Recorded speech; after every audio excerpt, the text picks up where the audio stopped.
Chapter 41, The Vicious Rule of Human Nature. Boy, what's wrong with you? Why do you look so bad? Donder didn't lay in the lounge. Instead, he moved forward and asked Zhang Tai after seeing off 2 batches of guests as Zhang Tai closed his account book. F***ck. Is every fatty good at observing others? Zhang Tai felt strange when he associated the fatty barley to the boss of the grocery store in front of him. Forcing a smile, Zhang Tai poured out what had happened at school. Soon after, he finished and felt much better. Heh.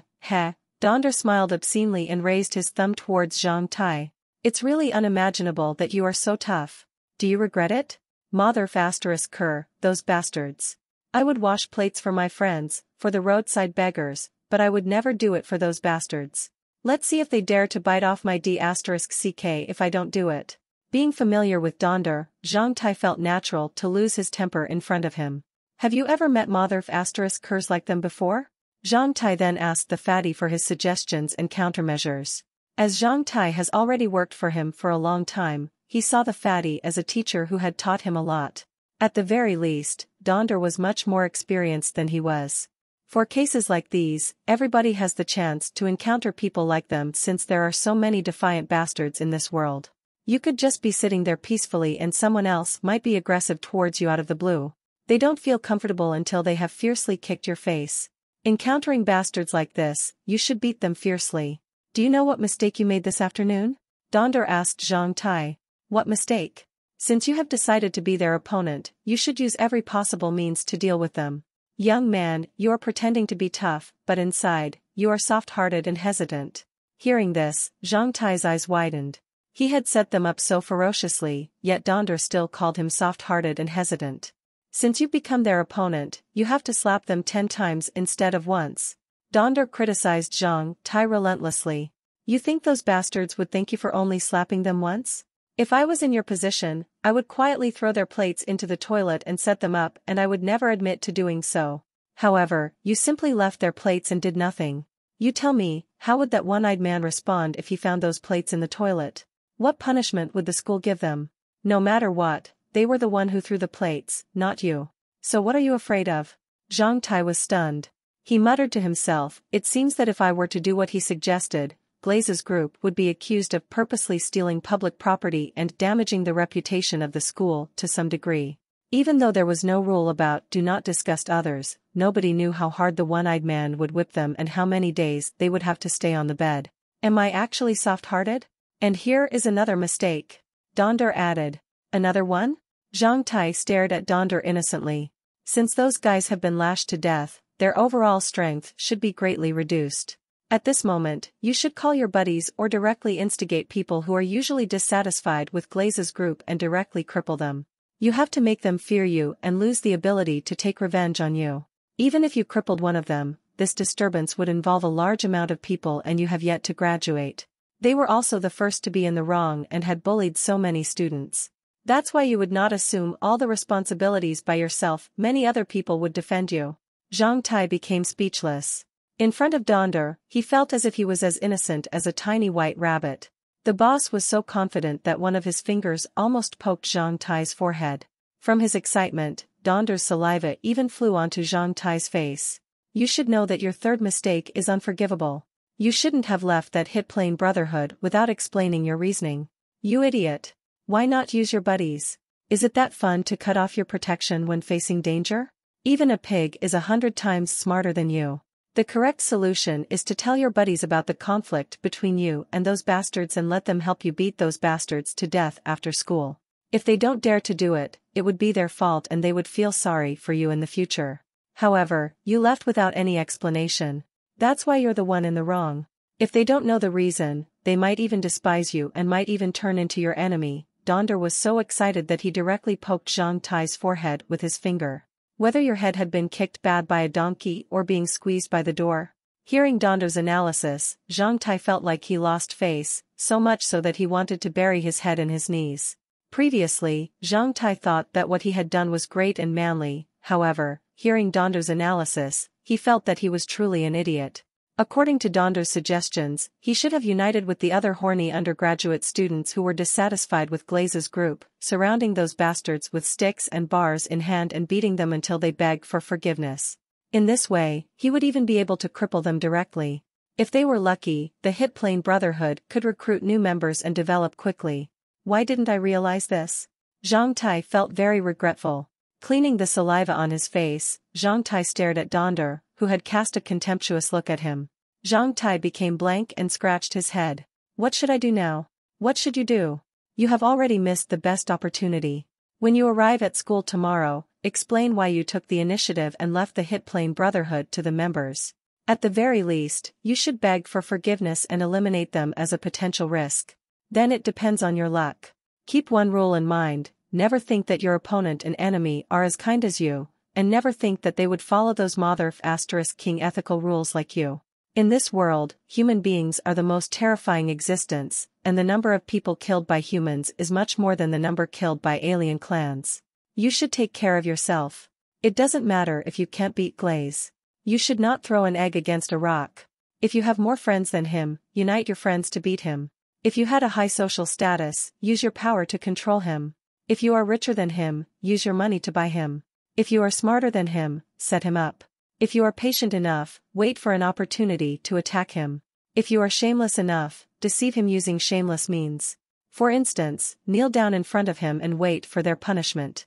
Afterward, you can join your opponents, gaining their trust and favor. At the critical moment, set them up so that they no longer have any opportunities to take revenge. You should know in which aspect you are better than him. You should use your advantage to play him to death. If you cannot match him in every aspect, just stay far away from him. This is the rule in this world. Am I clear? Donder rarely had an opportunity to teach anyone, therefore, he seized this opportunity to shoot all his knowledge onto Zhang Tai's face like arrows shot from the steam-powered crossbows installed on the city walls of Black Hot City. As if meeting this vicious boss for the first time, Zhang Tai stared at Donder's expression for a long while, almost causing the fatty to be irritated. Intensely nodding, he said in a shameful way, I understand a bit. Think over it carefully. On the Oriental continent, what I said was the essence of the vicious rule of human nature, a mysterious knowledge among the Chinese clan that is used to deal with bastards and thugs. Donder sharply winked, causing the persuasiveness of his words to weaken. The vicious rule of human nature? It only seemed like being shameless and vicious. Does this count as mysterious knowledge? Although Zhang Tai severely doubted Donder's words, he felt Donder's words were also reasonable. Well, I won't worry about it. I'll just go with the flow. In the worst-case scenario, I would just be beaten a few times. Thinking of the first leakless fruit that would be ripe tonight, Zhang Tai's heart started to pound. Chapter 42, Collision. Then I will not invite you for dinner. By the time Donder had said this, Zhang Tai had already rushed out the grocery store long ago like a soaring arrow. Be careful on your way. Seeing Zhang Tai running off so hurriedly, Donder shook his head. As Donder had already realized that Zhang Tai was absent-minded today, he let him go back earlier than usual. However, it really surprised him that the boy had already rushed out of the door the instant he said dinner. Zhang Tai was very excited at this moment. He couldn't wait to get back home and see what the leakless fruit looked like. He even forgot the soreness and pain from his body. There was only one thought in Zhang Tai's mind: returning home. As a result of the recently added midnight curfew in Black Hot City, just before midnight, the railway station would be bustling as more and more people gathered at the flea market and surrounding shops. In order to get back home as soon as possible, Zhang Tai didn't select the usual route. Instead, he used a shortcut and ran into the populated alleys and streets near the railway station. Although these kinds of places had people of all walks of life and lacked security, Zhang Tai had always passed through this area for several years and found nothing strange about it in the least. However, there was always an exception. At a corner between an alley and a street, due to the darkness, Zhang Tai ran into another man who was exiting the alley. Neither of the two had expected that they would crash into someone else at this intersection. That man's body only shook a bit, while Zhang Tai bounced back and fell onto the ground. All of a sudden, Zhang Tai became dazed and made a furious harumph. Boy, you wanna die? Zhang Tai widened his eyes and saw a tall, masculine man around the age of 40 standing in front of him. Like the average pioneer, the guy ferociously stepping towards Zhang Tai had a long, vicious face and brown hair. Zhang Tai had not yet recovered. From this fierce crash alone, he felt like his bones were almost broken and struggled greatly to get himself off the ground. Never would he have imagined that the man in front of him would be so vicious. After having seen Zhang Tai fall onto the ground, the man had actually wanted to step on him. Seeing the man's large feet and muscles, Zhang Tai realized that he would be severely wounded if not killed under his feet. "What's wrong, Huck?" From the alley behind the manly fellow came a thin shadow wearing a pioneer uniform. Seeing what Huck was about to do, the man instantly stopped him as he slightly raised his chin towards a certain direction. Following the direction of his chin, Huck saw a team of patrolling soldiers in a street far away. Seeing the patrolling soldiers, Huck stopped. "Young man, are you okay?" The thin yet tall man moved from behind Huck and squatted in front of Zhang Tai with a smile. Looking into the man's slim eyes with yellowish pupils, Zhang Tai felt like he was being stared at by a cobra. At that instant, Zhang Tai felt the hair on his body standing on its end. The instant that man drew close to him like a snake, Zhang Tai smelt a fishy scent, which made him feel like vomiting. Thinking of how Huck had raised his foot, Zhang Tai hurriedly picked himself up. No matter what, it was too dangerous for him to remain lying on the ground. I'm fine.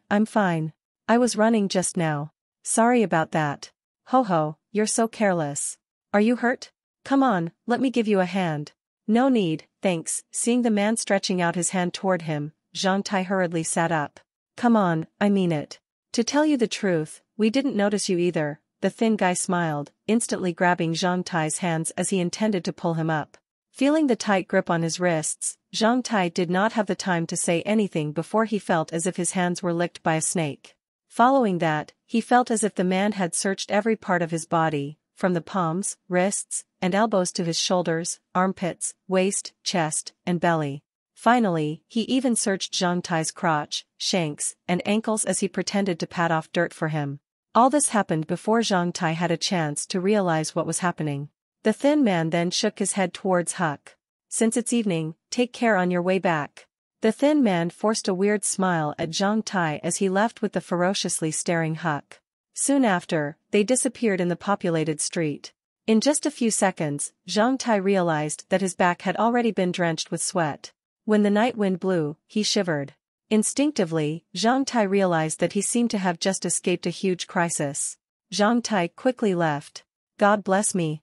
I don't want to ever meet those two terrifying guys again," Zhang Tai muttered to himself as he moved forward. Several steps later, he felt something beneath his foot.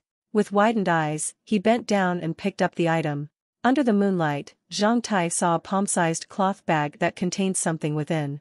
It felt neither like a rare metal nor money.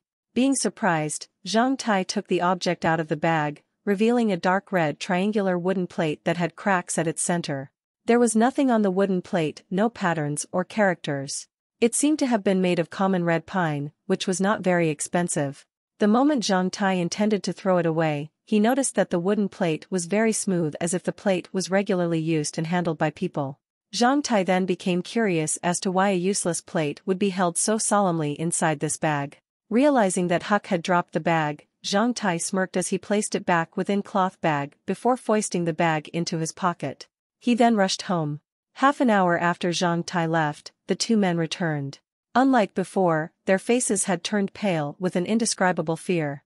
With oil lamps in hand, they lowered their bodies onto the ground and searched almost every corner on this patch of land.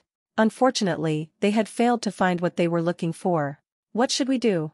At this moment, Huck did not look vicious. The only thing that could be seen on his face was an uncertainty that would be seen during the end of the world. Snade, why not go directly to them? "Are you crazy?" The snake-like man called Snade stared at Huck. "You know the rules of our organization. You know what they would do if they don't see the token.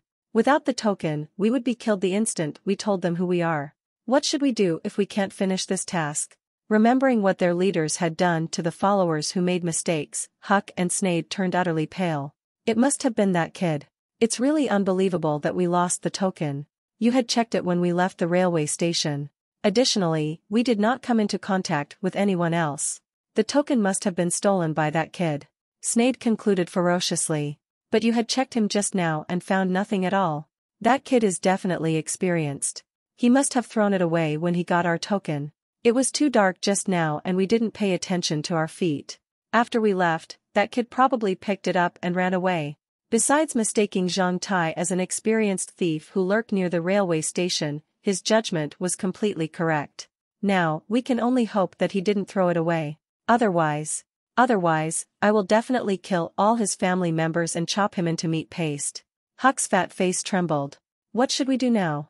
Should we go look for him? No, we should go get another thief and let him lead us to that kid. If that kid frequents the area near the railway station, other people must know him. Fine. Within Black Hot City, the neighborhood near the railway station was the most disorderly place. There were many criminals here who did bad deeds such as pickpocket, robbery, rape, etc. Those guys cooperated with the magistrates near the railway station stealthily. They were definitely an evil force in the Black Hot City. However, that night, the two more sinister men would finally deal with them tonight due to a trivial matter. Chapter 43, Patience. Naturally, Zhang Tai didn't know what the two guys had done after he returned home. When the two were searching the ground, Zhang Tai had already returned home. As there was one more person at home as well as the baby that would be born in about 10 months, Zhang Tai's parents haven't been going out in the evening for the past few days. Instead, they stayed at home. Recently, supper has been more nutritious than before. Zhang Tai could tell that some dishes, which tasted really good, were made by his soon-to-be sister-in-law. When he returned, Zhang Tai only found his mom and his soon-to-be sister-in-law at home. After he had finished supper, he saw his dad return covered in sweat while carrying him on his back. Zhang Tai then knew where his dad had been. Together with his dad, Zhang Tai dealt with the approximately 20 kilograms ham and hung it in the kitchen. As he had not smelled this kind of scent in a long time, Zhang Tai strongly inhaled. After having done so, Zhang Tai joked, "Dad, you and Mom really play favorites. I've been wanting ham since a long time ago, yet you didn't buy any for me. However, as soon as my sister-in-law arrived, you bought it so soon. Your son really cannot match your grandson." "No crap." His dad poked his face with a finger. "If you're a man, you shouldn't eat it even after your mom has prepared it." Heh, heh. Zhang Tai smiled but muttered within his heart, "Your son really did something amazing at school today." However, Zhang Tai knew that what had happened at school would only make his dad and mom worried, therefore, he decided he would not tell them about it. "Dad, how much was the ham?" 58 silver coins and 60 copper coins, almost 60 silver coins. His dad complained bitterly, it was never this expensive before. Zhang Tai was startled. This price was almost equivalent to 1 month of his dad's salary. It seemed that his dad and mom had paid a steep price for their grandson. Seeing his dad being gloomy over there, Zhang Tai moved close to him and prattled, "Remember to buy more fruits to provide enough nutrition for the health of the future baby of our Zhang family." "Yeah, your mom also." His dad suddenly realized that he had already fallen into Zhang Tai's trap. Being irritated, his dad chased him around the room and flicked at Zhang Tai's forehead. Ever since his sister-in-law came to their home, Zhang Tai realized that his plan to earn merit value at home became ineffective. Every place in the house became clean and tidy, thus he could not even find an excuse to do housework anymore. As a result, Zhang Tai had nothing to do and could only smile bitterly. It seemed that he had to find another hidden way to earn merit value. After supper, his mom and sister-in-law sat close and were knitting. As she had grown up in the house of a tailor, his sister-in-law was definitely good at needlework. Seeing that pair of delicate hands, Zhang Tai's mom smiled. While helping them cut rags to create insoles, Zhang Tai casually talked to them. "There are only a few days left before I will leave home." While cutting the rags, Zhang Tai thought to himself. He only had a few days to accompany his parents in these months. According to the in Black Hot City and the entire Andaman Alliance, the house which was acquired through dozens of years of hard work would be inherited by his elder brother. As Zhang Tai was the youngest son, he had to leave both the house and the city and survive outside. When a young wolf grew up, it had to leave his parents' lair. If a young eagle was fully grown, then it would have to leave the eagle nest on the cliff, flying into the sky as it strove to survive even in the heavy wind and rain. Even if it was an ant, the moment it could fly, it would have to leave its nest for the future of its descendants. In this age, similar to other living species, human beings had also formulated rules and laws to manage themselves. They started to learn from the animals and species that have shown strong surviving capabilities. The two above acts were prime examples of what humans had to do if they wanted to survive in this age. They had to move out of the high city walls. With ambition and swords, they had to be brave as they explore the land in search for new places for humans to live. They had to fight alien clans and eliminate the dangerous species as they gradually established new cities and human settlements that could contain more people. This was the rule of survival in this age. It had nothing to do with morality. In reality, this was what the human race needed to survive. The cities were safe, however, a city could only contain a limited population, thus not everybody could live in Black Hot City. Using Zhang Tai's family, which had 2 sons, as an example, when Zhang Tai, the youngest son, completes his compulsory education and begins to serve in the army, the end would spring into effect.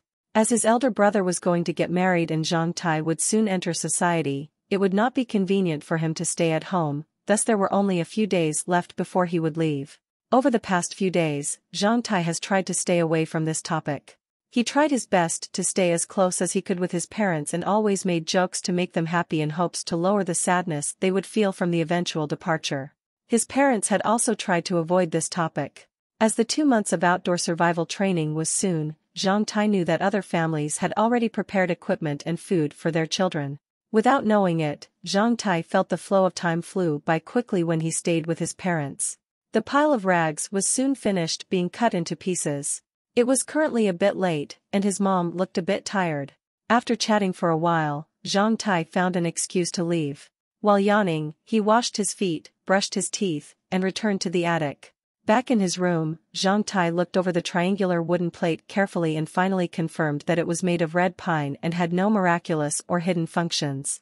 Aside from the special, naturally formed grains on it, there was nothing else worth mentioning about it. If it was placed among kids' toys, others would simply take it as a building block. Whenever Zhang Tai thought back to Huck's pair of large feet and the snake-like, slim man who searched him all over, he would feel goosebumps all over. Mother asterisk cur, 2 perverts. Haven't you lived a good childhood? You too play this mother asterisk king thing at that age. Zhang Tai cursed. Throwing the wooden plate directly into the cloth bag, he then tossed it into the sundry box at the corner of the room. After having thrown the wooden plate, Zhang Tai sucked in a deep breath and closed his eyes. He was soon able to find the miraculous, arched gate between his brows.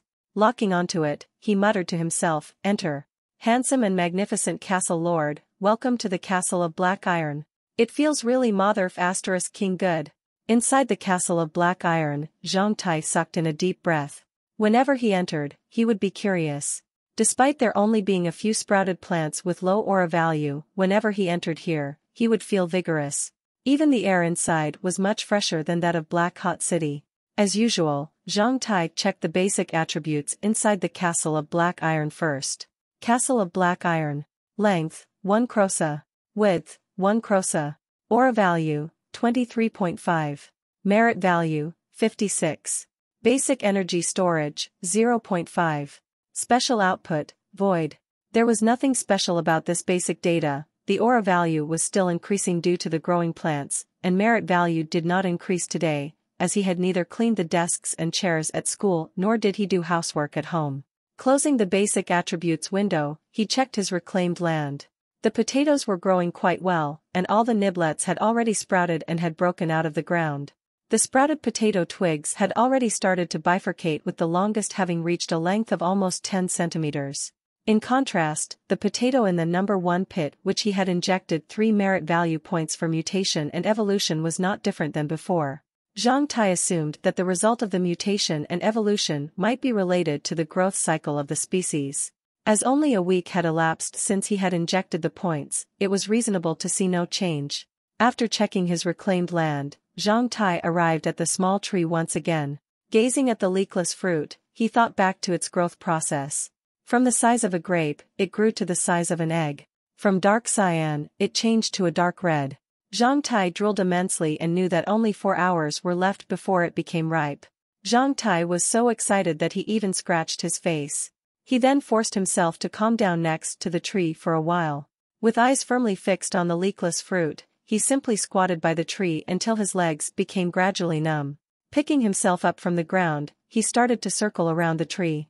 During this process, he couldn't help but glance several times at the time remaining before it became ripe.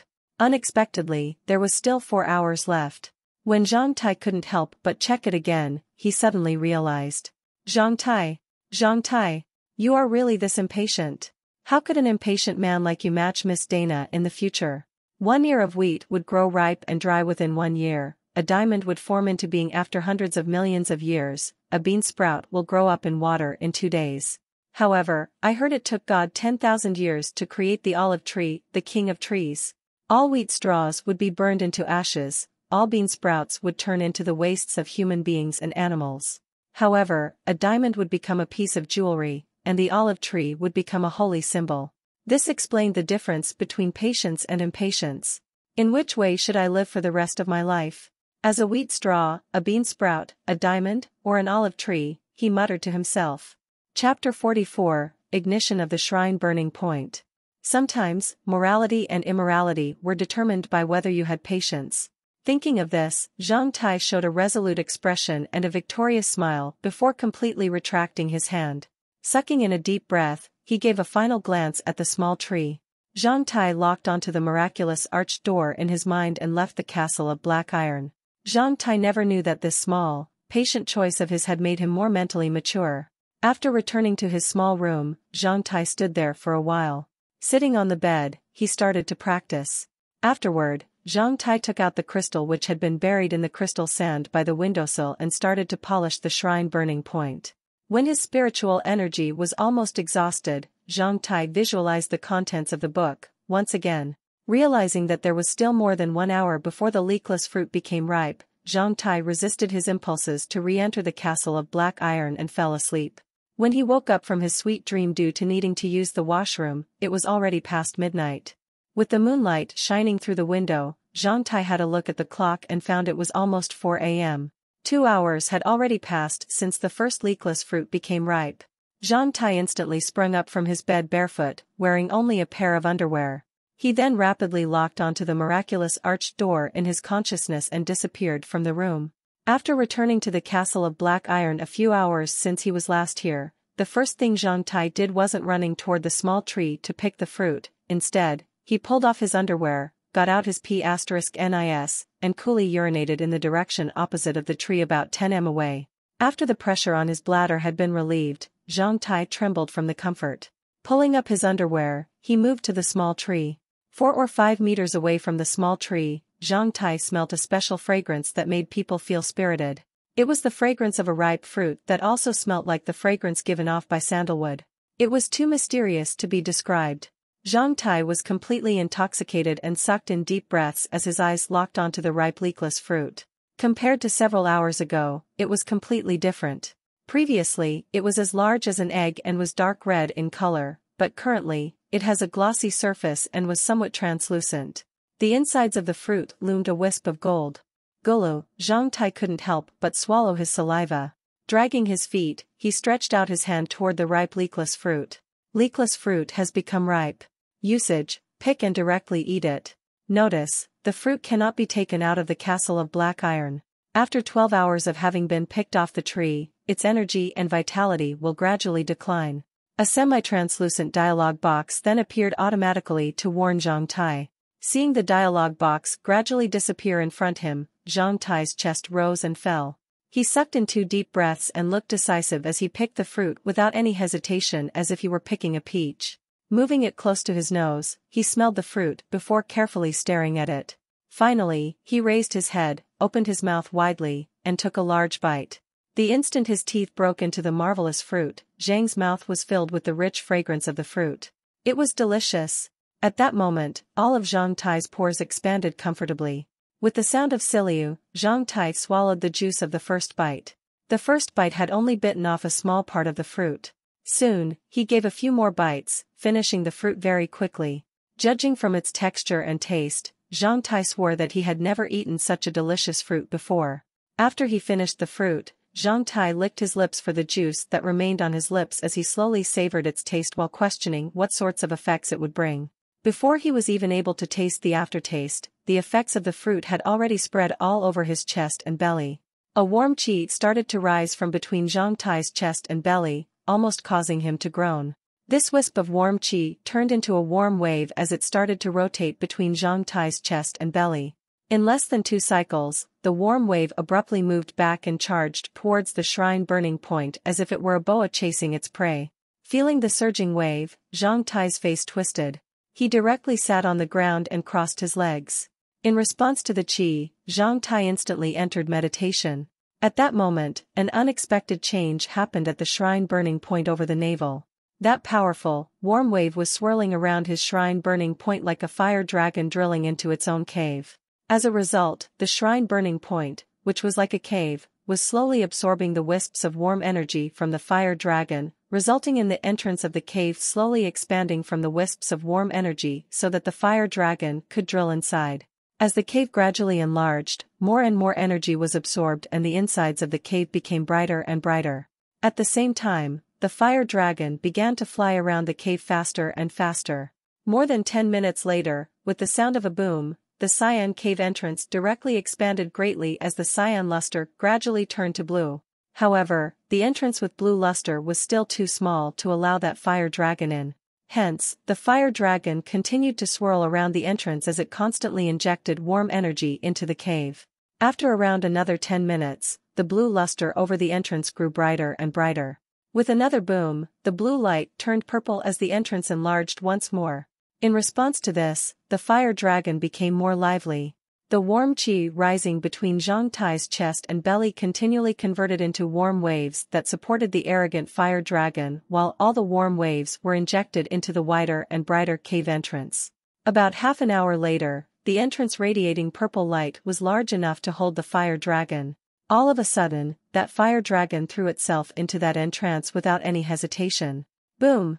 With another huge sound, the long fire dragon completely hid itself in the cave. Radiating dazzling light, a purple luster radiated in all directions in the form of light fragments. At the place where the fire dragon and the entrance disappeared, a red sparkle appeared in its place, slowly burning as it grew into a fierce flame in the darkness. It continuously radiated heat and light to the surrounding coldness and darkness. When he clearly saw a flame over the shrine burning point, Zhang Tai cried out and burst into tears before laughing out loudly like a lunatic. Unexpectedly, he had ignited the shrine burning point today in such manner. The effects of the leakless fruit were really surprising. It easily allowed him to break through the 3 levels of cyan, blue, and purple and directly allowed him to surge from an ordinary soldier to a LV-1 fighter. Is the leakless fruit used to ignite burning points? Such a question flashed in Zhang Tai's mind. Feeling weird, he picked himself up to the feet. He felt empty inside, as if he didn't have any organs, skeleton, or muscles. Right then, he felt a warm spring wind blow from the shrine burning point in all directions and made him feel invigorated all over.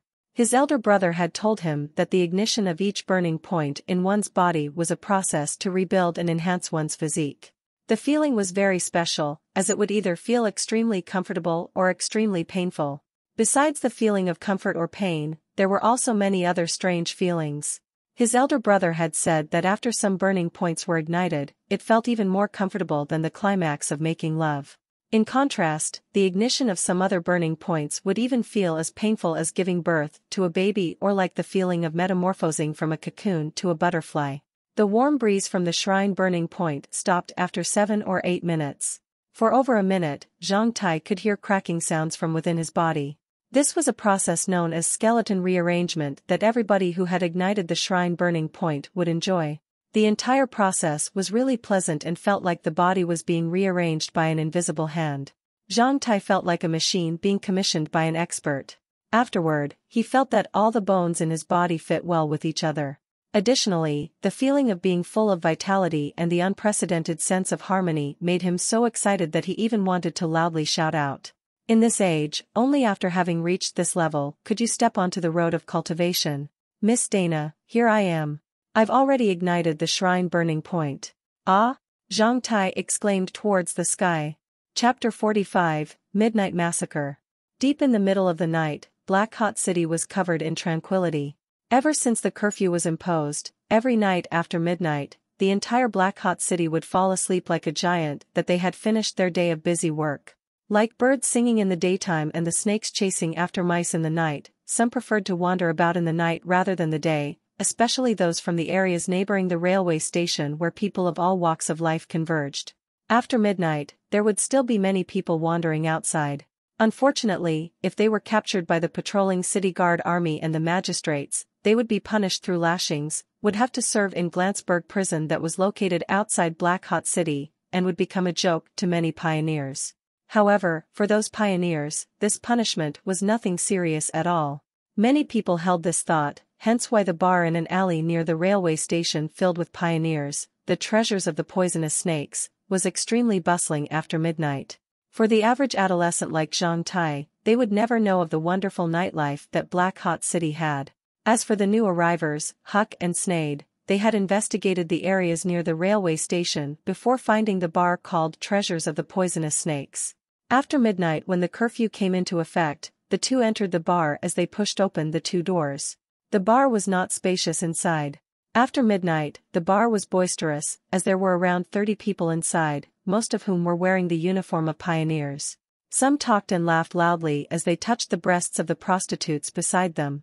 Some murmured in the shadows of lights in the bar, where one would occasionally see two men scratching something hidden within their broad sleeves at the table.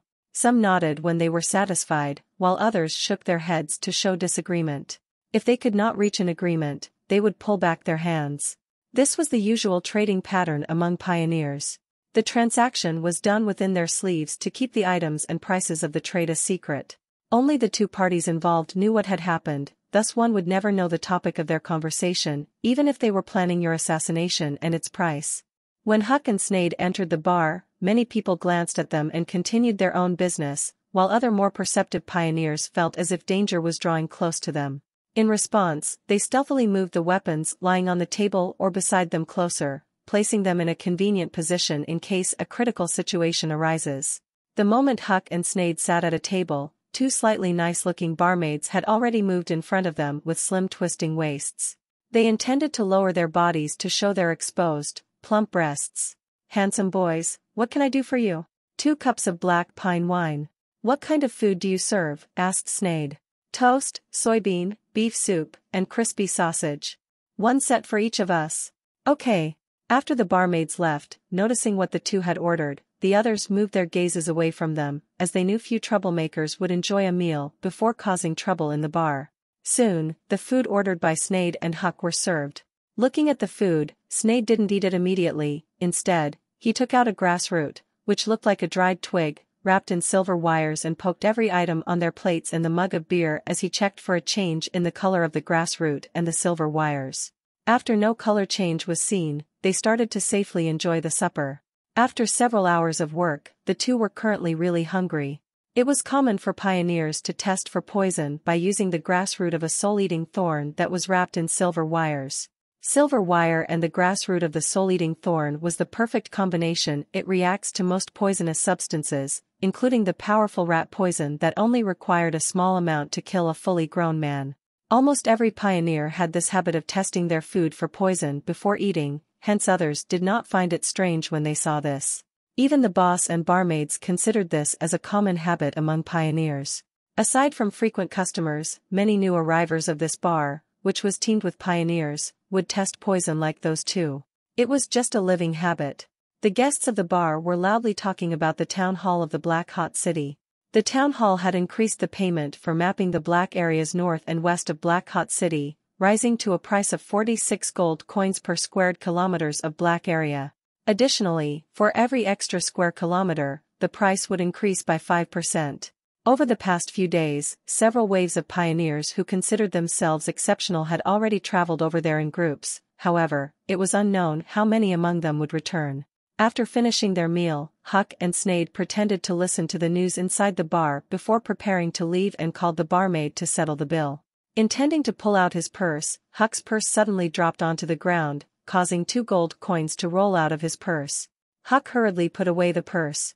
Instead, Sneyd settled the bill before the two walked out of the bar. Soon after they left, a man in a corner of the bar also picked himself up on his feet. Drinking the last of his beer, he purposely spilled some beer on himself. Afterwards, he followed the two and left the bar. The actions of the man surprised no one in the bar. "It seems like Squirrel Pond has finally found tonight's prey." "Heh, heh," someone inside the bar started to smirk. Everyone forgot about the 3 who had just left. In this world, each and every one of them had their own set of survival rules. If others didn't affect them, then most would just choose to ignore what was happening beside them. This was one of the rules of survival in this age. The moment Squirrel Pond teetered out of the bar, he looked around and saw Huck and Sneyd walking into an alley on the left. Narrowing his eyes, he continued to follow them as he pretended to be a drunk man. When Pond drew close to them, the two walking in front glanced back at him. However, they seemed to not care when they saw the drunk man. Drawing close to Huck, he tumbled forward as he moved his hand inside of Huck's coat. The instant Pond's fingers touched Huck's clothes, he heard a cold sneer. Too slow. Before Squirrel Pond realized what had happened, his hand was already firmly gripped by Huck. The moment he was about to pretend to be a drunkard and shout loudly, an ice dagger had already arrived at his neck. The dagger cut into the skin and left a shallow cut. Pond was really scared and began to sweat. Afterwards, as if treating a chick, Huck covered his mouth before carrying Pond into a shadow beside the alley, a place where nobody would see. "Take us to see your boss. We want to see him." Huck, the manly guy, seemed to be not that patient as he threw Pond directly onto the ground and spoke in a straightforward manner. "I don't know what are you talking about." With his mouth covered, Pond couldn't make a sound. Feeling a cold sensation on his right hand, he lowered his head and saw what had happened to hand. What he found was the main artery on his right wrist had been slit open, causing his blood to pour out like a fountain. The wound looked like a mouth of a beast and had almost scared Pond to death. "You have less than 10 minutes before you're run out of blood." Snade smirked at Pond while playing with his dagger. "Our boss is Bress, a LV6 black spider. Besides him, we have more than 10 brothers. If you dare to offend us, you will regret it," Pond shouted loudly. However, he didn't notice the look of disdain on Huck's face. "Probably, but you only have 2 choices now: wait here for your death or lead us to your boss who can save you," Snade casually explained. Half an hour later in the gang's base near the railway station of the Black Hot City, Huck and Snade were surrounded by more than 10 gang members with weapons in hand. The battle chi of Bress was tumbling as the hazy shadow of a 2-meter-tall black spider stood behind him. Excited, every member of the gang looked at Bress with admiration, including Pond, who was under the foot of Huck and was pinching the artery that had been slit on his right hand. ALV-6 fighter who had condensed battle chi was powerful enough to lead the gang members and allow them to have a good life near the railway station of Black Hot City. He was powerful enough to tear apart anyone who dared to challenge the gang. "What will we do?" Huck asked Snade. "You two, I've told you that our gang doesn't have that black-haired kid, nor is there such a pickpocket near the railway station. However, since you have wounded our member, you should consider how you're going to explain this to us. It's too late to regret now." Bress smirked. Waving his hand, a group of gang fighters drew close to Huck and Snade with vicious expressions. "Kill them all. Since they've seen us, it would be troublesome if any one of them escaped," Snade said. Hearing this, Bress roared furiously and shot towards Huck's head. At the same time, all the other members jumped on Huck and Snade with their weapons. Huck then directly stepped on Pond's head, breaking it like a watermelon. He then punched towards Bress' fist. The moment Bress touched Huck's fist, his face turned pale as he saw a huge shadow appeared immediately behind Huck. Different from his black spider, the shadow behind Huck was a huge centipede with numerous legs. 1,000-legged centipede LV7 fighter. "That's impossible," Bress exclaimed in fright. The moment the 2 fists collided, Bress's entire arm was fully broken. Huck's fist then broke through Bress' chest and exited from his back. With only a single move, the pillar of the gang had suddenly collapsed. The members of the gang didn't even respond to what had happened. When they realized what had happened, they immediately threw away their weapons and escaped towards the gate. Snade avoided the incoming weapons by twisting his body like a snake and instantly appeared behind the 2 escaping gang members. He gently slit his dagger through their necks like a poisonous snake, spitting his tongue. Before the 2 fell down, Snade had already appeared beside several other gang members and had slit their necks almost at the same time. After several flashes, starting from the ones who had attacked Snade first, every one of the members, including the ones who were the furthest away from Snade at distance of 7 steps, stood still as they started to spray blood from their necks as if they were fountains. Then, they almost all fell down at the same time. All of this took less than 5 breaths. The only things that remained were the 2 who stood in the courtyard and the blood stench that started to spread. "How do we deal with these bodies?" Huck asked Snade as if killing a large amount of people was just a trivial matter. At this moment, Snade was immersed in licking the blood on his dagger. "Let's deal with bodies now. We have to make sure that nobody finds them for at least 2 days. Why not burn them right away? Those people in that bar saw us tonight. Unless we kill them all tonight, people from the bar would definitely think that we are related to this incident. However, if we set a fire here 2 days later, nobody would think that way," Snade explained in a cautious and experienced way. As they always appeared close to the railway station, they must have plundered a lot of things and collected them here. Let's search for them. We may get some good things if we are lucky.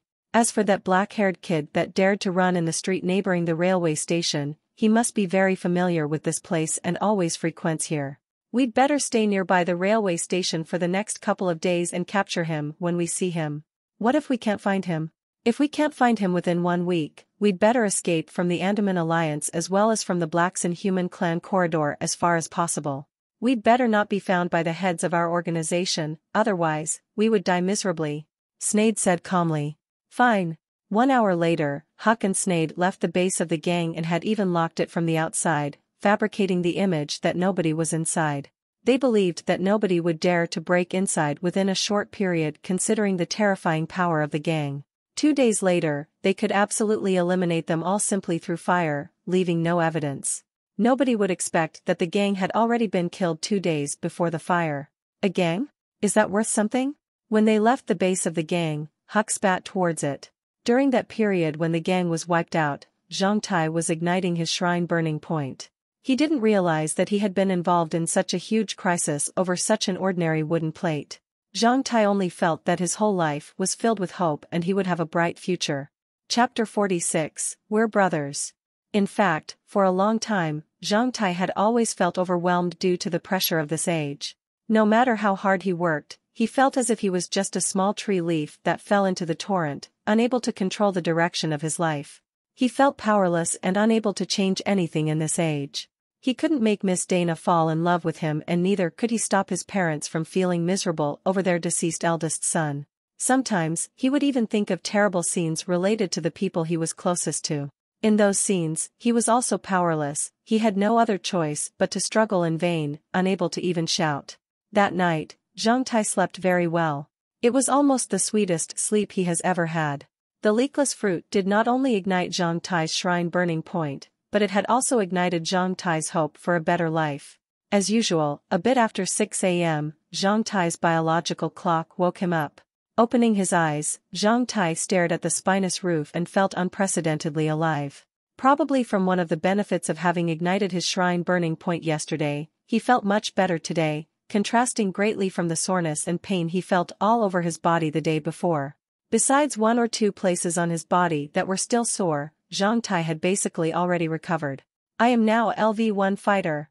Zhang Tai mumbled to the mirror in his room as he smiled at it. By then, Zhang Tai instantly felt energetic.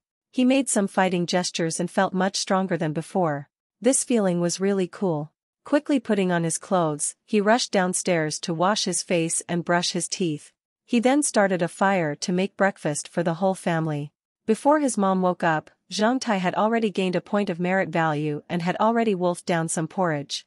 Seeing his mom walking out of her bedroom with sleepy eyes, Zhang Tai rushed forward and kissed her on her face. Mom, I'm heading for school. He then ran out extremely quickly, leaving his mom staring in a daze at home. What's making him so excited? After igniting his shrine burning point, on his way from home to school, Zhang Tai could feel an obvious improvement to his physique. In the past, it would take him almost 40 minutes by foot to get to school from his house. Surprisingly, it only took him slightly more than 10 minutes this time. Although he was somewhat tired, he also felt much better at the same time. As expected, Zhang Tai was naturally the earliest one to arrive from his grade once again. Checking the neighboring classrooms to ensure that there was no one waiting in ambush first, he then started to clean all the desks and chairs in his classroom to earn another 3 points of merit value. Afterwards, he ran outside the classroom and entered the washroom. He then wandered around the training ground and the small woods for a while before slowly returning to his classroom while humming a song. Naturally, when those horny students found that their desks and chairs had been cleaned again, they began to discuss about it once more. It was almost described as a supernatural event. Hearing their discussions, Zhang Tai started to carefully consider different ways to discreetly earn merit value in the future. This method would not work again. He had to find another way to earn merit value in public places. Zhang Tai started to think about the tips on merit value in the Castle of Black Iron. Do good deeds and eliminate evil, the largest mercy in the human world. Worship the gods and love the people, the nearest stairway to heaven.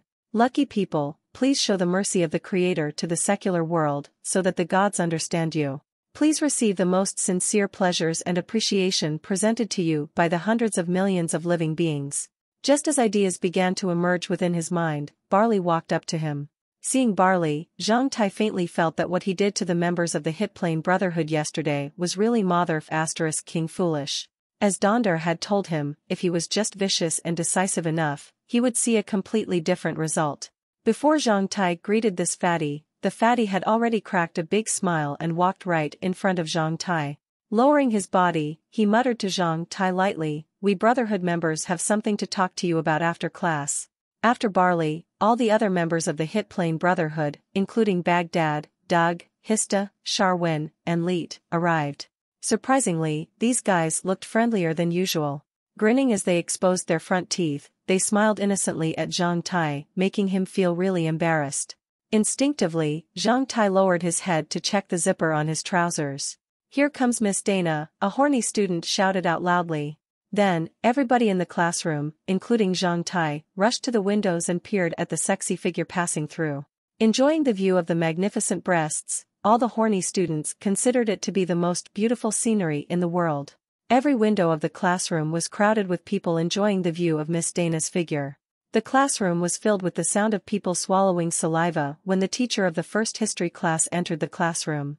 As the most carefree class at school, the teachers would always freely talk about various topics ranging from knowledge and major historical events before the catastrophe to mysterious legends in the age of black iron. Everything could be mentioned in history class. Although some of the knowledge seemed meaningless, they had actually expanded Zhang Tai's horizon. All the information Zhang Tai knew about the human world before the catastrophe was mostly from the history class. Some of the horny students in the class were not interested in the contents of the natural history class in the least, thus they would usually sleep during each class. In comparison, Zhang Tai would always listen to each history class very carefully. In today's class, the teacher taught about the exploration of the universe by the human race. At that time, human beings had launched a machine that flew even faster than sound. They started to explore the 2 moons circling the Quenan continent.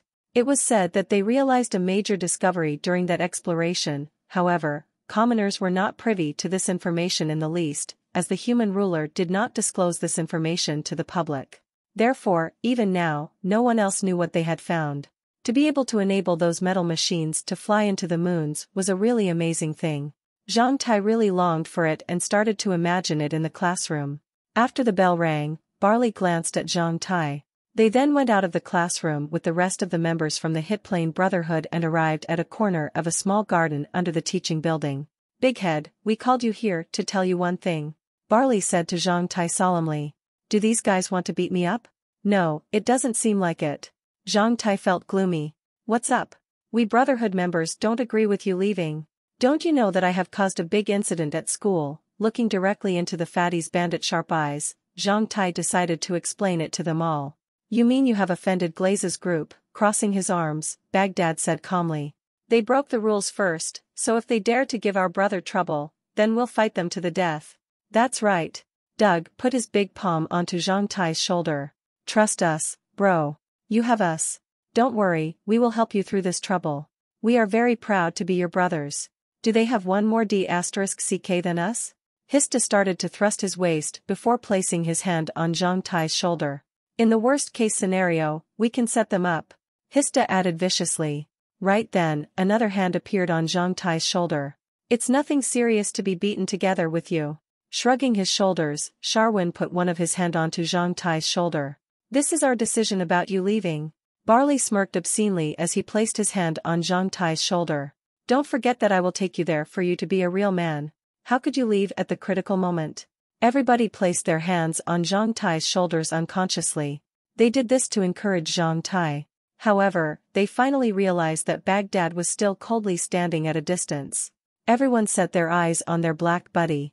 Feeling somewhat isolated, Baghdad also stretched out one hand and placed it onto Zhang Tai's shoulder. Thus, by then, standing at the center, Zhang Tai was surrounded by 6 brothers, each of whom had placed one of their hands onto Zhang Tai's shoulder or back. The whole scene was religious to some degree. All of a sudden, the youths felt as if they were doing something holy, and their hearts started to pound heavily. "You bastards!" Zhang Tai abruptly felt like crying. At that moment, he felt very powerful. The source of his power didn't originate from his shrine burning point but from that pounding heart. He felt like he had nothing to fear in this world anymore. Returning to the classroom once again, the group of 7 sat close to each other, feeling different from before. Yet, they couldn't figure out why. Every member of the Hit Plane Brotherhood seemed stronger and more dauntless than before. They felt a sense of interdependence deep in their hearts. That was really amazing. Fatty was also smiling as he felt that the Brotherhood had become different from before. It was great. Previously, the 7 of them were just like 7 parts bundled together. Now, Barley felt that the 7 parts had already been activated and had spontaneously already formed into a more powerful part, causing him to feel reassured. Stroking his mustache, Barley recalled the scene where the members had placed their hands on Zhang Tai's shoulders and back.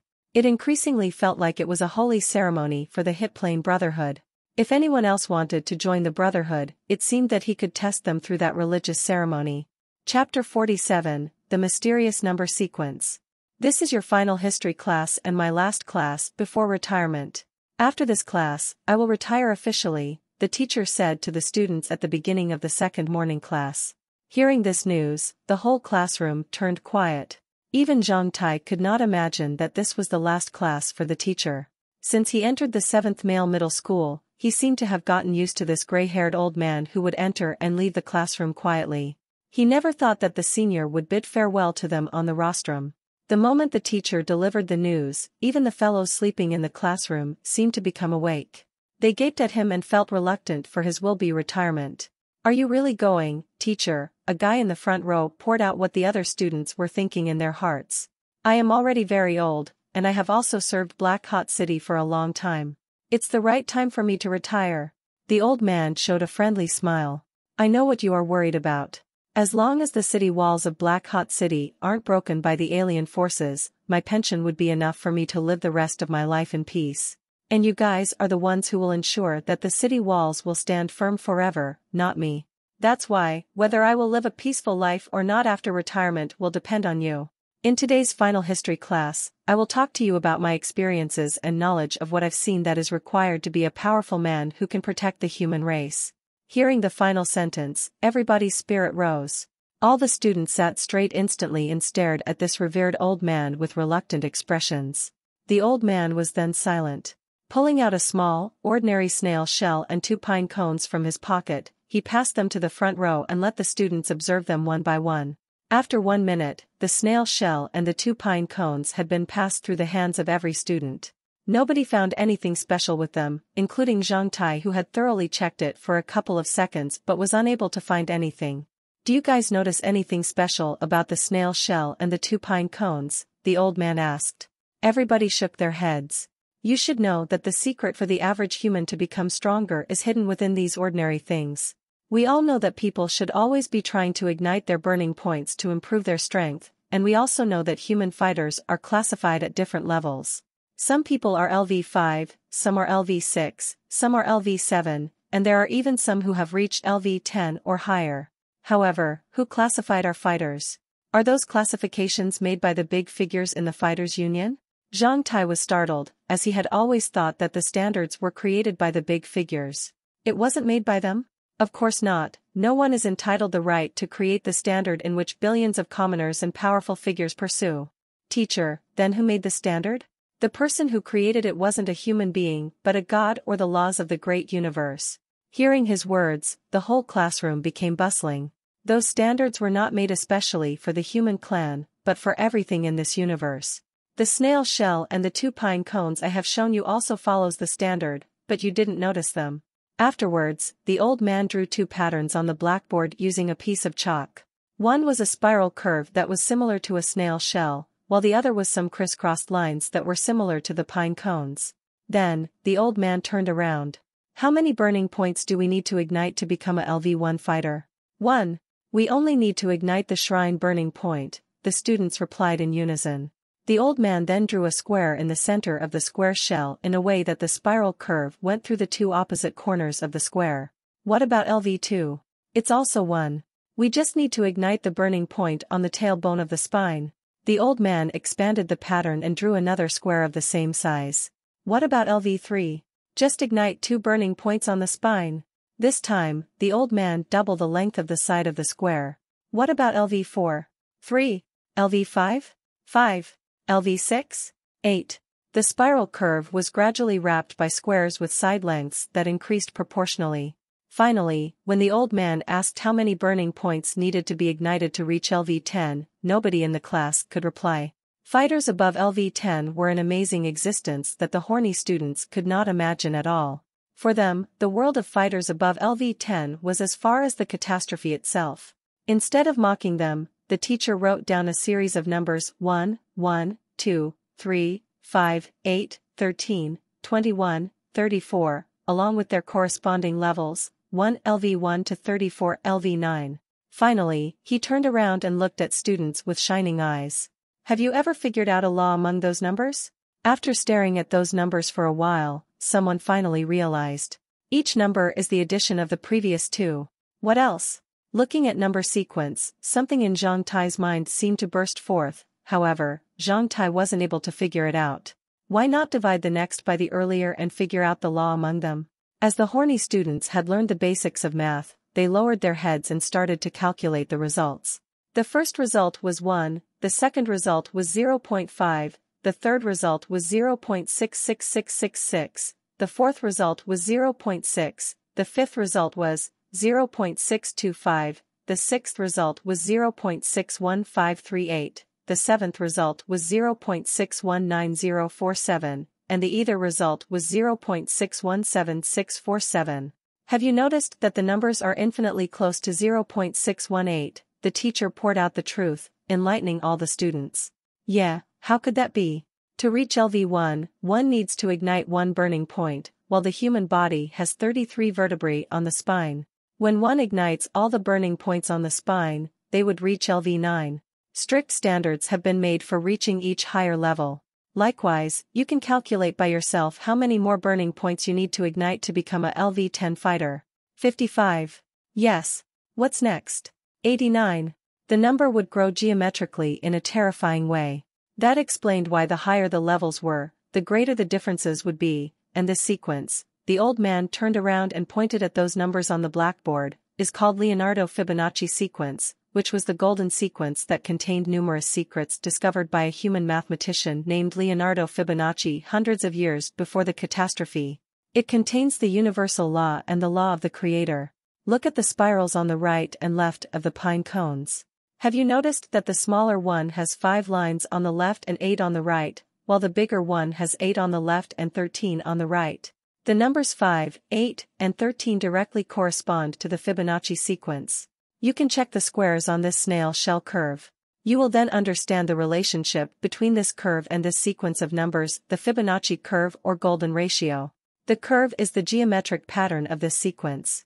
You can find this relationship on most living beings.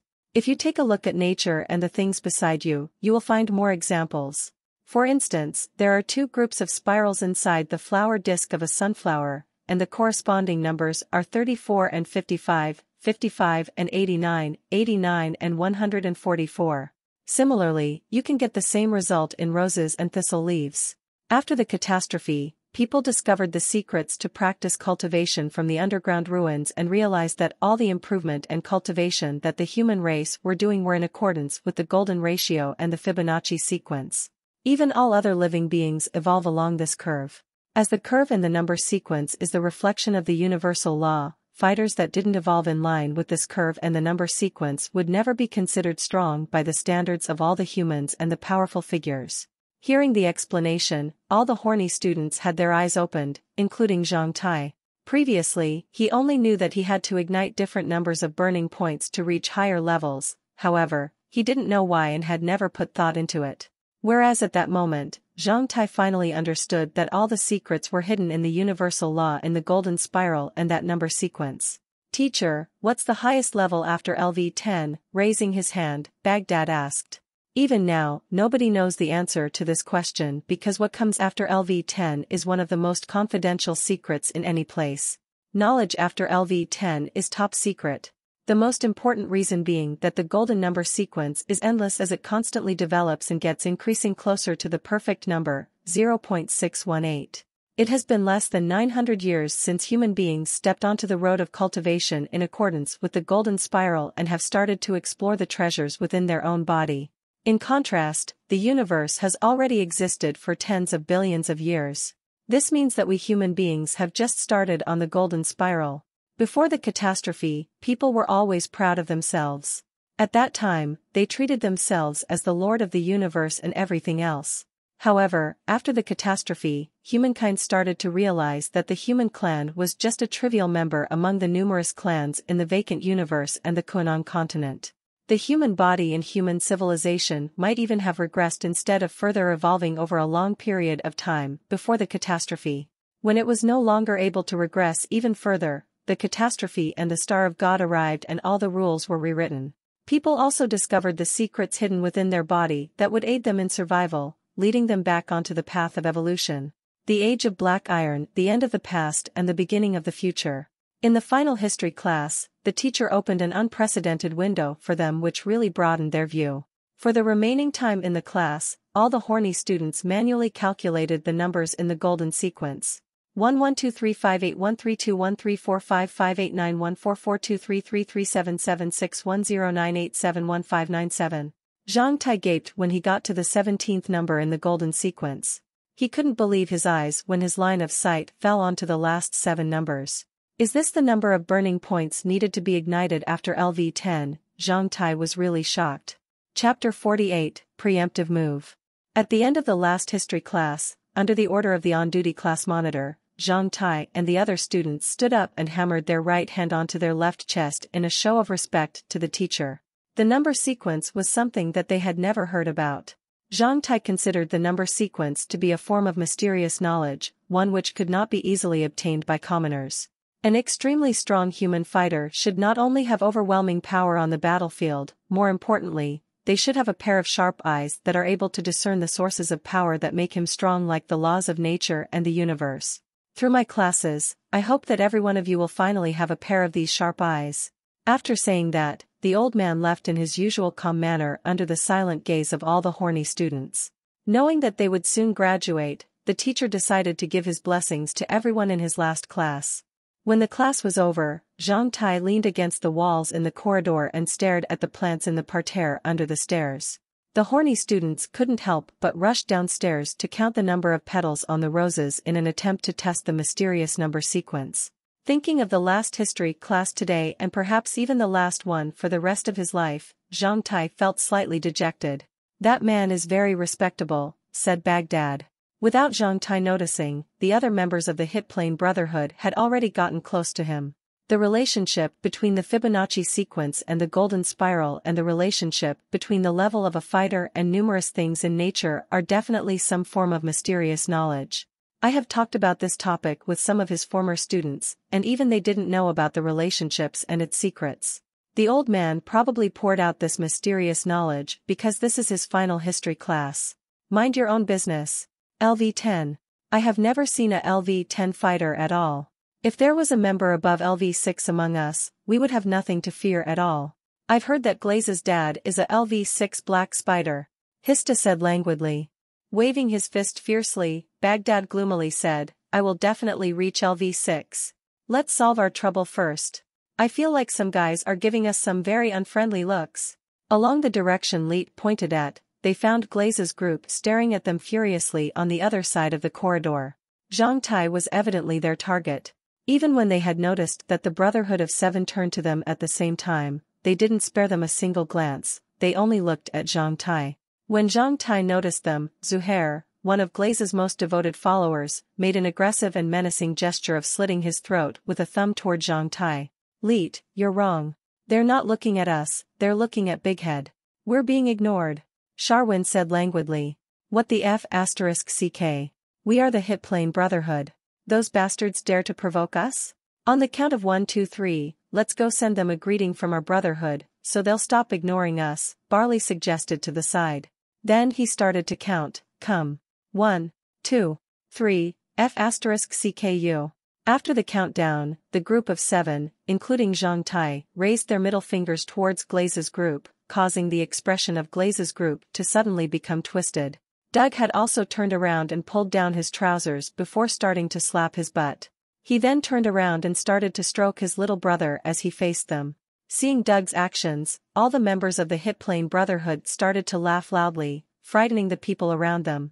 By the third class, the news of the two groups clashing and mutually provoking each other in the corridor had already been spread through the whole grade. Many people had already prepared to see what would happen. Zhang Tai's group had also prepared to fight with Glaze's group at noon or after lunch. Thinking of how they would be accompanied by 6 other brothers if they were fiercely beaten by the other group and sent to lay in the hospital, the group of 7 looked extremely righteous and dauntless. If Glaze's group dares to provoke us at noon, we'll *CK them up fiercely. Baghdad, you are the strongest one among us, so you'll be responsible for Glaze when we fight. Leet and I will be responsible for Sharon, Bighead and Hista will be responsible for Zuhair, and Doug and Sharwin will be responsible for Garner. Except for Baghdad, the 6 of us will form into 3 groups. Any group that cleared their target will go support Baghdad. Once we solve the problem of Glaze's 3 followers, we will fight Glaze together. No matter what, even if we are beaten fiercely, we have to at least bite off some flesh from Glaze. If anyone dares to bully our brother, we will *CK them up. Fatty arranged the tactics with the other members of the Hit Plane Brotherhood in the classroom after the third class. Nobody showed any disagreement. Zhang Tai had originally planned to fight Glaze alone, as he had already been promoted to LV1. Through last night's skeleton rearrangement, Zhang Tai felt a bit more powerful than even Baghdad, regardless of the difference in muscles. However, seeing that ambitious mood of Baghdad, Zhang Tai didn't say anything. He wouldn't be able to explain how he had ignited his shrine burning point so fast anyways. In the 4th class, Zhang Tai didn't listen to what the teacher taught at all. Instead, he recovered his composure and focused his attention on his belly, which gave off a warm and comfortable feeling after having ignited the shrine burning point. Along with this comfortable feeling, he felt an energetic wave slowly spreading throughout all his muscles and bones. The shrine burning point was like a marvelous, small door in his body that had been pushed open. Ever since the door was open, something strange was floating from the door. This explained why a common LV-1 fighter could defeat most ordinary soldiers. The ignition of the shrine burning point indicated that physical abilities and functions of that person have started to improve. As the history teacher said, once one had ignited their shrine burning point, they would be standing at the starting line of evolution in accordance to the golden spiral, which represented the laws of the universe and the creator. The difference between a LV-1 fighter and an ordinary fighter was similar to the difference between a fighter standing on the starting line and the spectator who was watching the race outside the runway. In most cases, the spectators in the audience outside the runway would hardly be able to catch up with someone who was already on the starting line when the race began. I am already a LV-1 fighter. Only one level away from Glaze, Zhang Tai constantly reminded himself in the classroom and became increasingly confident. Class was finally over. Seeing the others rushing towards the cafeteria, the group of 7 stayed behind. Are you ready? Barley asked.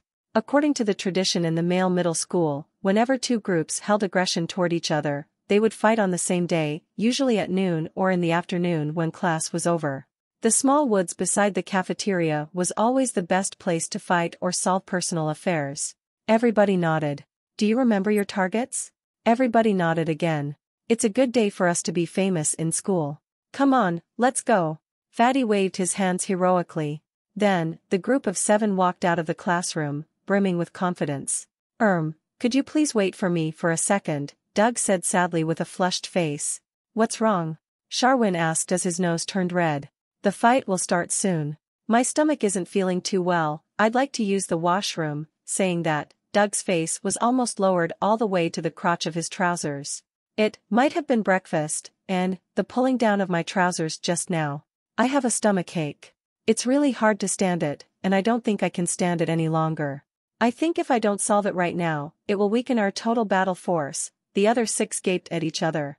Fatty opened his mouth as if he wanted to say something, however, in the end, he replied dejectedly, hurry up, we will wait for you to return. Everybody waited outside the washroom for 10 minutes.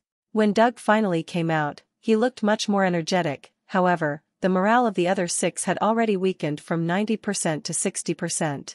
Come on, let's finish lunch first. Though, we probably won't get enough plates today, Barley weakly waved his hand.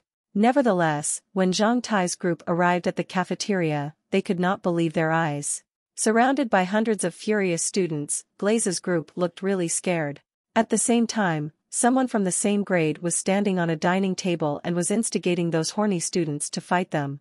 Chapter 49, An Influential Figure. Brothers, are you willing to suffer from their oppression like this? Are we scared of them just because Glaze is a LV2 fighter? Are they more dangerous than the wild beasts that we will meet outside the city walls in a week? If we dare to risk our lives to face the challenges outside the walls, then why are you afraid of them? Standing on a dining table, a man was provoking the others as he used his limbs to make gestures. As a result, the horny students in the cafeteria became increasingly excited.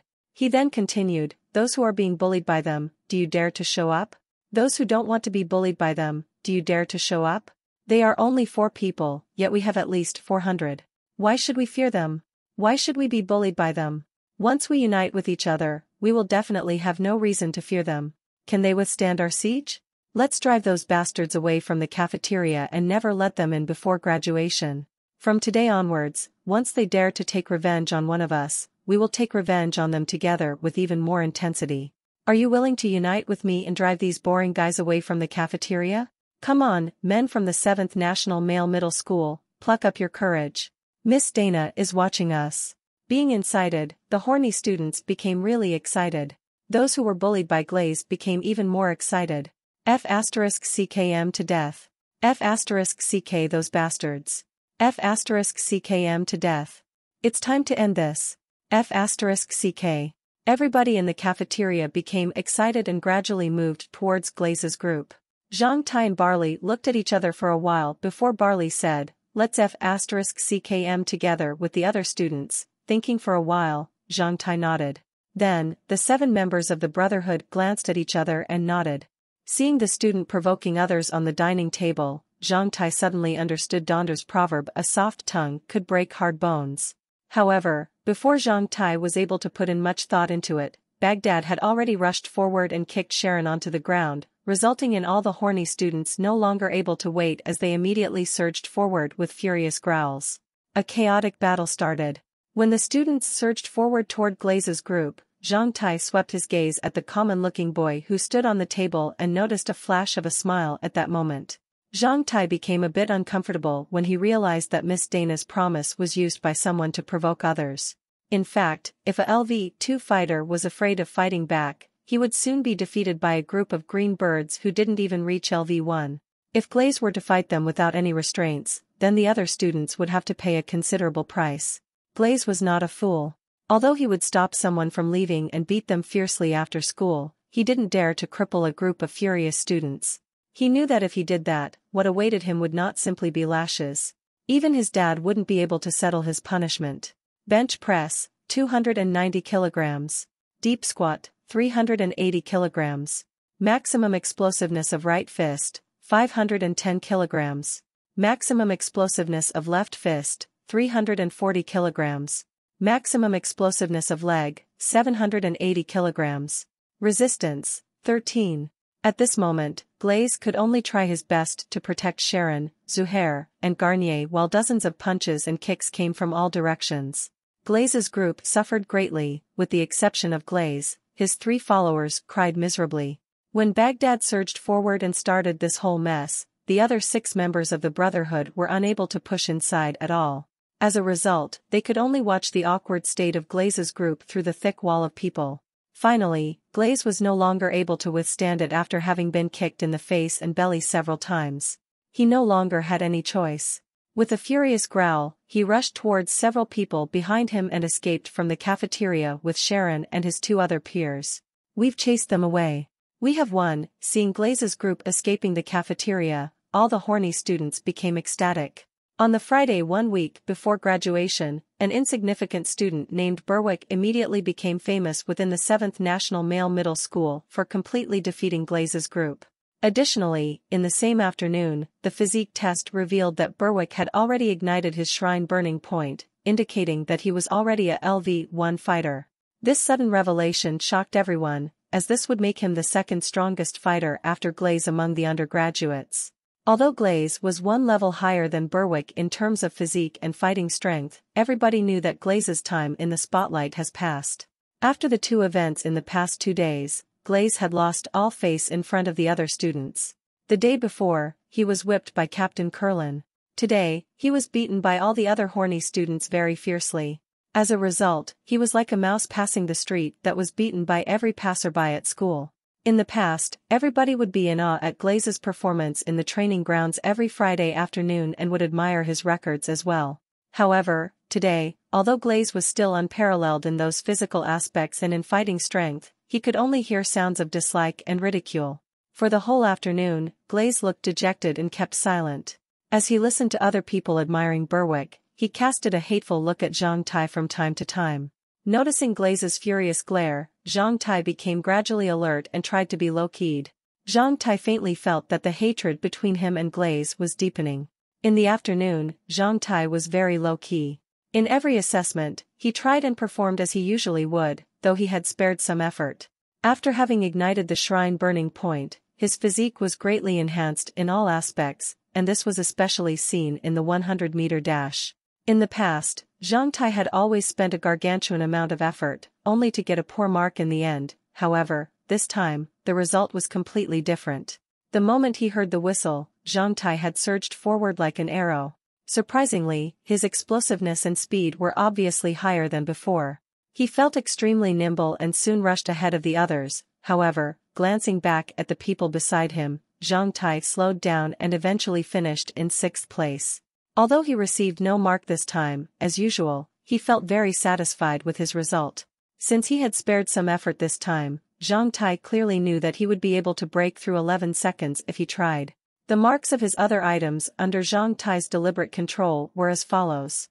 Bench press, 140 kilograms. Lifting force in deep squat, 180 kilograms. Explosiveness of fists, right fist, 260 kilograms, left fist, 200 kilograms. Maximum kicking explosiveness of the legs, 320 kilograms. Maximum continual armor breaking spikes, 52. The results from his tests were the same as usual. Aside from Zhang Tai himself, no one else was concerned about his results. Although it was a bit better than before, it did not attract any attention. This way, people won't be suspicious, Zhang Tai mocked himself. What had happened today led Zhang Tai to deeply understand the truth. In this age, when everyone was striving for their own survival, one should remember to avoid being the target for anyone no matter where one was, as one would never know who was close by and wanted to beat them to death. Glaze's failure was caused by his arrogance. Even as a LV2 fighter, the proud guy was marked as a loser during his last 2 weeks at school. In contrast, nobody had noticed Berwick before this incident at all. He took this opportunity to climb above Glaze, becoming the new star of the school. Compared to Berwick, Glaze is just an idiot, Barley said to Zhang Tai under the shade of a tree during the afternoon break. That guy took advantage of what had happened to you yesterday and what had happened to our brotherhood this morning. He really seized the overwhelming opportunity to cause trouble to Glaze's group. I suspect that guy has always been waiting for an opportunity to use the animosity towards Glaze to attack him and to use Glaze's threats to unite the others. This guy was actually that terrifying. He hid the fact that he was a LV1 fighter. This guy is actually not as open-hearted and righteous as he looked. He is actually really dangerous. You have to be careful around him. Zhang Tai nodded and recalled the smile that flashed on Berwick's face when the others surged forward to attack Glaze's group. Afterwards, bustling sounds reverberated from a few steps away. Without even looking, Zhang Tai naturally knew that the exclamations were for Berwick. Being surrounded by a great amount of people, Berwick was showing his obvious physical advantage as a LV1 fighter over common soldiers. At the same time, a great amount of horny students were shouting in amazement. That afternoon, besides Berwick, Baghdad also became eye-attractive by hitting Glaze's group. Chapter 50, A Sword from Dad. Nothing special happened on that weekend. On Friday afternoon after school, Zhang Tai went to the lowest level of the Iron Thorns Fighting Club again to be a flesh bag. However, it was different from 2 days ago. Zhang Tai, who had already become a LV1 fighter, could easily deal with Andrew Benet's attacks.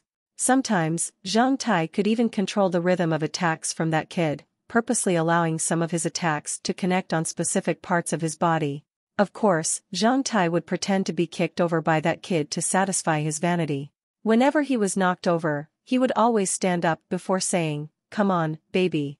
As a result, that kid would always charge toward him with red eyes. This job of being a training partner was seen as a hard job to many people, However, for Zhang Tai, it gradually turned into an interesting game. He would receive payment to accelerate the growth of the iron body fruit. Through constantly being beaten up, Zhang Tai had also noticed that his fighting skills had improved. He was able to respond to his opponent's attacks faster than before and could more accurately identify the opponent's attacking intention. As the party that was on the side of purely being beaten, Zhang Tai would sometimes even take control of the rhythm of the battle. That one-eyed man really helped me a lot. Zhang Tai felt happy inside. As Zhang Tai hadn't been knocked out from the past couple of times and had performed better than before, he felt that his standing in the fighting club had improved. At the very least, the two bastards from the equipment room would no longer mock or place bets on whether he would be knocked out again. Additionally, when he left the Iron Thorns fighting club, Director Beck had even encouraged him to work harder and settled his weekly payment of 3 silver and 40 copper coins. This marks the first time Zhang Tai had earned money. Zhang Tai tightly held onto the coins in his pockets on his way home. When he arrived at his house, he realized that the coins had already become hot. Handing over the coins to his mom, Zhang Tai felt extremely satisfied at the sight of her amazed expression. In the end, his mom only took 2 silver coins and said she would store them away for Zhang Tai, leaving the rest as his pocket money. This was the first time he contributed to his family through his own efforts, causing him to be filled with pleasure and pride. On Saturday, as usual, Zhang Tai helped his mom make rice brew at home. However, it was different this time. This time, his sister-in-law joined them, thus Zhang Tai felt that it was much easier than before since he had less to do. His sister-in-law was diligent and clever. She was someone who excelled at housework and had a good reputation in the neighborhood. Since her arrival at their place, she had also gradually become accepted by the Zhang's family. Watching his mom teach his sister-in-law how to make rice brew, Zhang Tai became dejected. His mom was growing old, yet he only had a little time left to accompany her. The lives of commoners always had its ups and downs. On the same Saturday, Zhang Tai found that the price of rice had once again increased when he arrived at the rice store with his ugly 3-wheeler. This time, the price went from 4 silver and 58 copper coins per 25 kilograms to 4 silver and 61 copper coins per 25 kilograms. He inquired different rice stores and was quoted the same price. Additionally, he found that the prices of other foods had also rose in price at different degrees, among which the price of sugar rose the most sharply. Compared to the price of rice sugar had increased by more than 10% per kg this week, surpassing the price of 1 silver and 11 copper coins per kg. However, Zhang Tai had no choice but to buy it. As a result, the Zhang family had to increase the price of the rice brew, which would definitely weaken its sales. This would definitely prove to be detrimental to their living standards.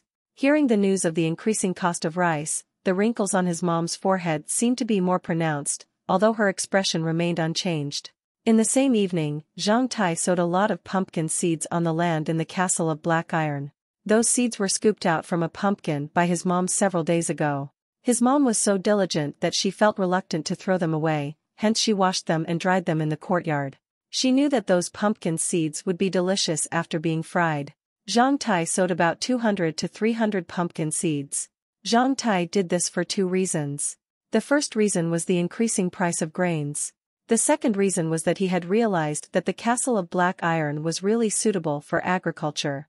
Including the gifts he received from Grandma Teresa, all the seeds he had sown the week before had already sprouted and were growing well. The potatoes and niblets especially seemed to grow better. And as a result, the castle of Black Iron started to show more signs of vitality as the aura value in the castle of Black Iron was growing quickly every day. By Saturday, the aura value would turn to 70, surpassing all the other values. After throwing the bag of trash from home into the pool of chaos, Zhang Tai had only gained 0.1 unit of basic energy storage. After land reclamation in the castle of Black Iron, he checked the fruits on the small tree. The iron body fruit was 50% ripe. It seemed that he would be able to enjoy it after being beaten another 2 times. Additionally, the second leafless fruit would also become ripe on the next Thursday evening. This small tree had become the largest source of Zhang Tai's confidence to become prominent in this age. Right when he exited the castle of Black Iron and was about to cultivate in his room, Zhang Tai heard a long and sharp sound outside his window that drifted from afar. As the sound of this manual fire alarm could spread very far in the evening, Zhang Tai was immediately able to hear it. Thus Zhang Tai hurriedly went over to the windowsill and opened the window as he looked into the far distance. In the pitch-black night, a strong fire brightened the entire distant sky. Judging from the source of the fire, Zhang Tai felt that it happened in the old agglomeration of Black Hot City where people from all walks of life gathered. Faint cries and shouts reverberated from the distance. Zhang Tai wondered whose house caught fire near the railway station. He then ignored it and closed the window. Picking up the crystal from the windowsill, Zhang Tai sat cross-legged on his bed and started to cultivate. After having ignited the shrine burning point, Zhang Tai could instantly feel the small point near his tailbone shaking once he entered meditation. In the opposite direction of the shrine burning point, the first burning point on the spine became the next target of Zhang Tai. In accordance with the introduction of the history teacher on Friday, this burning point was the one burning point he had to ignite to reach LV2. According to the Fibonacci golden number sequence, he would then have to ignite 2 burning points to reach LV3, followed by 3 burning points to reach LV4, then 5 burning points to reach LV5, and 8 burning points to reach LV6. Those burning points lined up on the 34 vertebrae on the human body. There were many secrets hidden in the vertebrae burning points. Similar to the vertebrae, those burning points were also the support and the source of a human's strength. When ignited, each burning point could enhance a person's physique and strength greatly. That explained why the other students were not a match for Glaze, a LV2 fighter.